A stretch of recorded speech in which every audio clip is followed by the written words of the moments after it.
Exercise 3.3 Introduction. Matrix multiplication. The product of two matrices A and B is defined if the number of column of A is equal to the number of rows of B. ठीक है, तो यहाँ पे क्या होता है कि अगर दो मैट्रिसेस हमें दी हुई है A और B, तो पहले वाले का A का नंबर ऑफ कॉलम और B का नंबर ऑफ रोज, ये दोनों हमें इक्वल मिलने चाहिए, तभी वो मैट्रिक्स का प्रोडक्ट जो है वो डिफाइन होगा। और जो मैट्रिक्स का प्रोडक्ट होगा उसकी ऑर्डर क्या होगी, ये m इंटू पी होगी, मतलब A वाले का नंबर ऑफ रोज और B वाले का नंबर ऑफ कॉलम। तो ये इसकी ऑर्डर बनेगी प्रोडक्ट मैट्रिक्स की, जो प्रोडक्ट हमें मिलेगा। यहाँ पे इसी चीज को हमने लिखा है कि late A I J be m by n matrix and B J K be n by P matrix, then the product of matrices A and B is the matrix C of order m by P। तो यहाँ पर एक ये matrix ली गई है, इसकी order क्या हो जाएगी, नंबर ऑफ रोज कितने हैं, 3 हैं, तो ये 3/2 का मैट्रिक्स हो जाएगा। ये नंबर ऑफ कॉलम्स है, और ये वाली जो मैट्रिक्स है इसमें कितने रोज हैं, 2 हैं, और नंबर ऑफ कॉलम्स कितने हैं, 3 है। ठीक है, तो यहाँ पे देखो आप, ये 2 नंबर ऑफ कॉलम और ये नंबर ऑफ रोज, इसका ये दोनों इक्वल है हमारे, तो हमें रिजल्टेंट मैट्रिक्स मिलेगी इसका प्रोडक्ट हमें मिलेगा, मतलब इसका प्रोडक्ट डिफाइन हो जाएगा। ठीक है, और जो प्रोडक्ट डिफाइन होगा वो उसकी डायमेंशन क्या होगी, 3/3 की होगी। आप यहाँ देखो 3 रोज हैं और 3 कॉलम्स हैं। ठीक है, और जो जैसे कि फर्स्ट वाला जो बना, तो इसका मल्टीप्लिकेशन का रूल क्या होता है, हम ये फर्स्ट रो लेते हैं और फर्स्ट कॉलम लेते हैं। तो जैसे A11 है तो B11 से मल्टीप्लाई करेंगे, A12 है तो उसको B21 से मल्टीप्लाई करेंगे, फर्स्ट रो फर्स्ट कॉलम, फिर फर्स्ट रो सेकेंड कॉलम से मल्टीप्लाई करके यहाँ लिखेंगे, फर्स्ट रो थर्ड कॉलम से मल्टीप्लाई करके हम यहाँ पे लिखेंगे। ठीक है, तो इसको हम एक एग्जाम्पल के हेल्प से देखते हैं तो हमें और ज़्यादा क्लियर हो जाएगा। तो यहाँ हमें 2 मैट्रिसेस दी हुई हैं और इसका हमें प्रोडक्ट निकालना है। तो इसका ऑर्डर कितना हो जाएगा, ये जो फर्स्ट वाली मैट्रिक्स है ए का नंबर ऑफ रोज 2 है, तो ये 2/3 का हो जाएगा, और ये बी वाली जो है ये नंबर ऑफ रोज यहाँ पे 3 है, तो ये 3 कॉलम 2 है, तो 3। तो यहाँ पे देखो आप, ये इसके इक्वल है, तो इसका जो प्रोडक्ट है वो डिफाइन होगा, और उसकी डायमेंशन क्या रहेगी, 2/2 की मिलेगी हमें। तो ए बी जो हमारा प्रोडक्ट मिलेगा वो 2/2, और 2/2 का मैट्रिक्स किस तरह का होगा, कुछ इस तरह का होगा, A11 A12 A21 A22।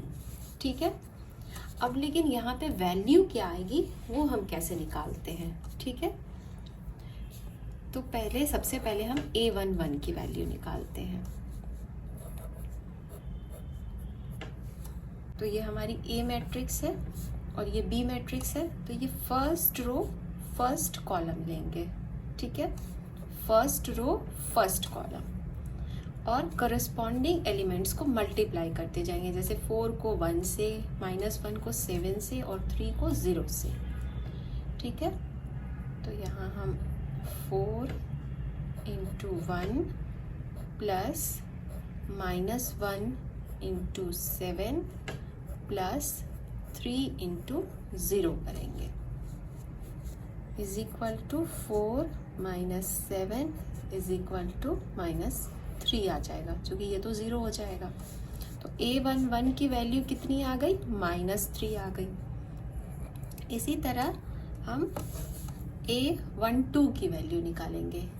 A12 की वैल्यू निकालने के लिए हमें क्या करना होगा, हमने फर्स्ट रो फर्स्ट कॉलम लिया था, अब हमें यहाँ पे क्या 1 है, फर्स्ट रो सेकेंड कॉलम, तो फर्स्ट रो सेकेंड कॉलम ये वाला है और फर्स्ट रो ये वाला है, तो फिर वैसे ही हम करस्पॉन्डिंग एलिमेंट्स को मल्टीप्लाई करते जाएंगे। A12 है तो यहाँ पे क्या करेंगे, 4 × 4 -1 × 2 3 × -10, तो 4 into 4 plus -1 into 2 plus 3 into -10, ये 16 -2 -30, तो ये क्या हो जाएगा, -16 हो जाएगा। तो A12 की वैल्यू कितनी आ गई, -16 आ गई। तो ये फर्स्ट रो में जितने भी एलिमेंट्स हैं उनकी वैल्यू निकल गई। अब सेकेंड रो आ गया हमारा। सेकेंड रो में क्या चाहिए हमें, ये वाले में हमने ये वाला लेके first row first column, first row second column, यहाँ तक हमने काम खत्म कर लिया। अब हम सेकेंड रो पे आएंगे, तो सेकेंड रो फर्स्ट कॉलम, ठीक है। सेकेंड रो फर्स्ट कॉलम हम लेंगे, तो सेकेंड रो फर्स्ट कॉलम का क्या मतलब हो गया, A21। तो यहाँ पे भी हम उसी तरह कॉरेस्पॉन्डिंग एलिमेंट्स को मल्टीप्लाई करते जाएंगे।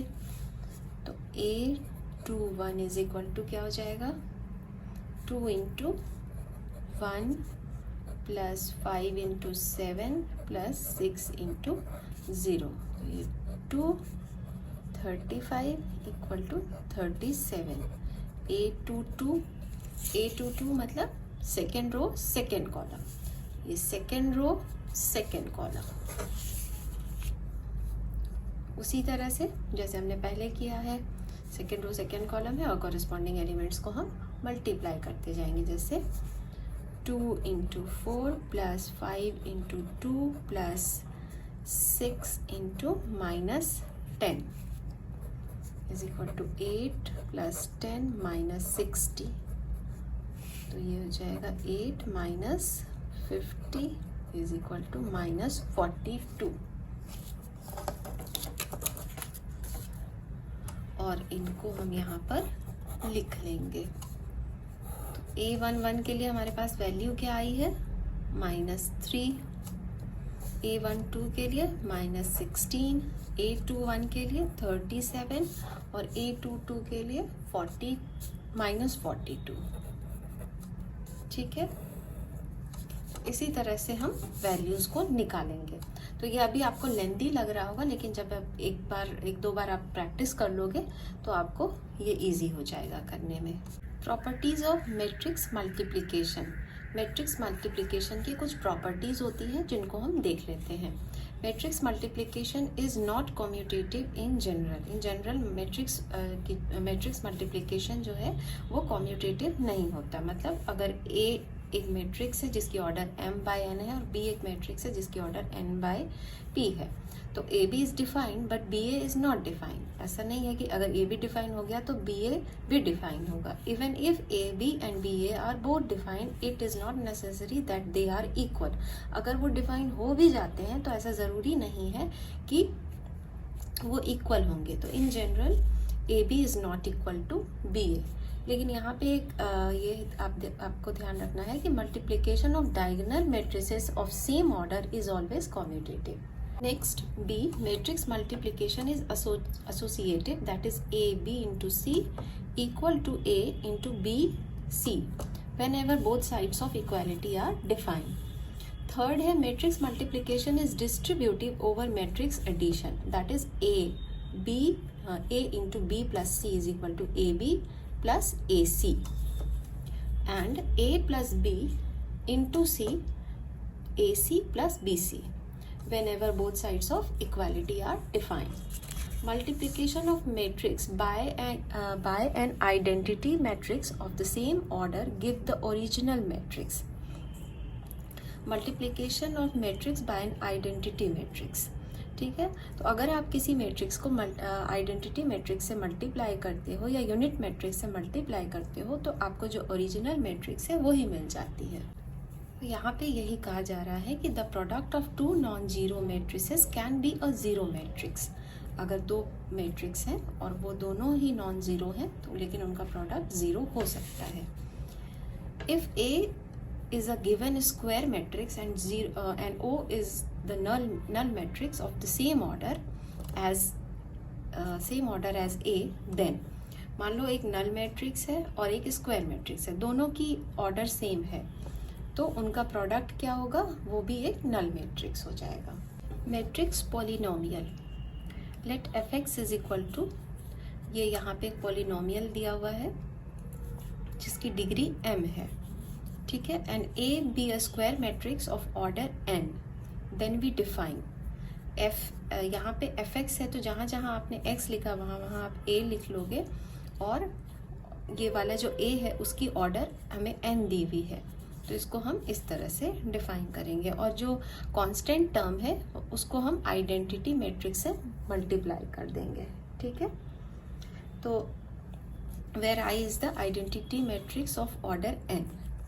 तो यहाँ पे आप इसको एक एग्जांपल से देखो, if fx is equal to 2x square minus 3x plus 7 and a is a square matrix of order 3, then fa, जहाँ जहाँ x था वहाँ वहाँ हमने a ले लिया, और यहाँ पे 2a स्क्वायर, यहाँ x स्क्वायर था तो a स्क्वायर हो गया माइनस 3a प्लस 7 यहाँ पे कांस्टेंट टर्म था तो वो 7 रह गया, और उसको हमने एक आइडेंटिटी मैट्रिक्स से मल्टीप्लाई कर दिया जिसकी ऑर्डर भी 3 ही रहेगी, जो a की ऑर्डर है।